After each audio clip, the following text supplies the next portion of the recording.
Greetings from the black holes of South Dakota, United States of Advertising. Stan Gibilisco here. Just a little bit of advice for people graduating from high school in particular. That's right about now. I would just like to say, chase your dreams.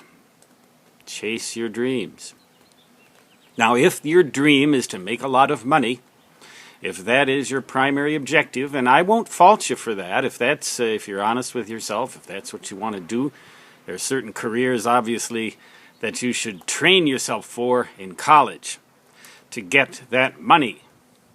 I remember when I was in college, I was in the fraternity, and one of the guys there said, when I graduate, I'm going to wheel and deal. I'm going to go out there and I'm going to make as much money as I can. And you know what? He did. And he made a lot, too. He's a rich man today. And I don't know whether he's happy or not, but he seemed pretty well adjusted to me, and he knew himself. Then I knew other guys who, well, seems like they were more like me.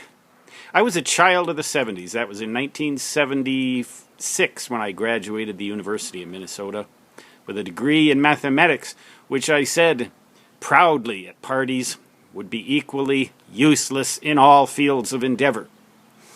As things turn out, it has served me all right, but my career, hobby electronics basically, and amateur radio, that is my career. I've actually made a career out of writing books about hobby electronics.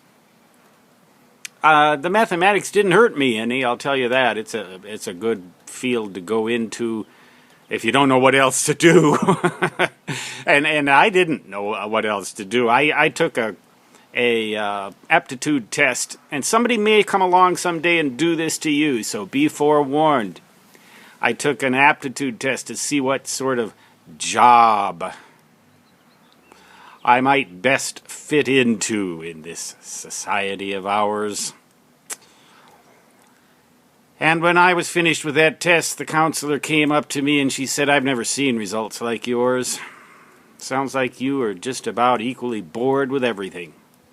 You're equally disinterested in everything." Of course, writing about hobby electronics was not one of the jobs that fit into their paradigm when they wrote that examination, that little aptitude test. So, as far as I can tell you, screw the aptitude tests. Screw the people who tell you, you gotta do this, you gotta do that, you gotta do the other thing. There's only one thing I will tell you, you gotta do if you want to be happy. And that is to follow your cotton-picking dreams. And if you really love what you do, maybe the money will come, maybe it won't. Maybe it's important to you, maybe it's not. It's not particularly important to me as long as I got enough to eat, a good place to work.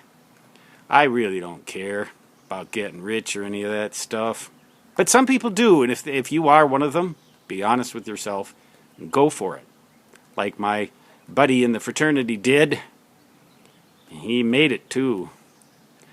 So, that's all I can tell you at graduation. Do not let anyone try to pound you into a mold, put you in a little box on the hillside made of ticky-tacky. A link to which I will provide in the description of this video, something that every high school graduate should be required to watch. Mr. President, are you watching this? Make an executive order. Make every high school graduate watch the video in the link of the description of this one. As for whether they should watch me or not, turn me off if you don't like me. Stan Gibilisco signing off from the black holes of South Dakota, United States of Advertising. Until next time, so long.